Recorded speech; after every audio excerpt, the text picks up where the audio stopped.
د جهانگیر خان دویمې ښځې د جهانگیر د مرګ حقیقت ښکاره کو چې هغه څنګه مړ شوی دی. ټول حقیقت هم دلته وګورئ. قدرمنو، د جهانگیر خان د مرګ حادثات چې په سوشل میډیا او الکترونیک میډیا باندې ډیر زور اخیستی دی او عجیبه خبره دا ده چې تر اوسه پورې دې باره کې جهانگیر خان هم څه نه دي ویلي او د جهانگیر کورنۍ هم څه نه ویلي، خو اوس یو بل غټ حقیقت ښکاره شو.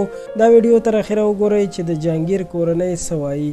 دوستانو، د هر چا د کورنۍ نه چې یو کس مړ شي او یا کنډم شي نو کورنۍ یې خامخا خفه وي او په کور باندې لوی غم وي.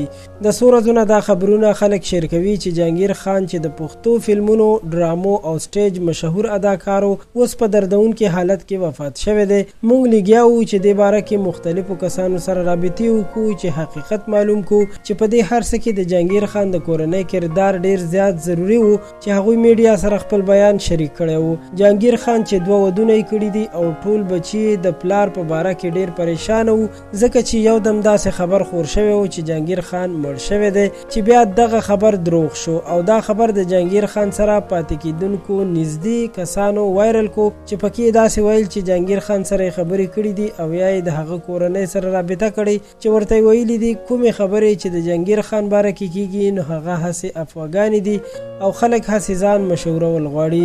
ځکه که دې خبر کې حقیقت و نو ضرور به ډیر زر په پی ټی وی باندې هم دا خبر خور شوی او په ای وی ټی خبر به هم خور شوی او ضرور به د جهانگیر خان میرمن یا بچو هم دې باره کې د دې خبر تایید کولو. خو اوس چې تردید یې کړی دی نو ښکاره شوه چې د هغه د مرګ خبرونه دروغ دي.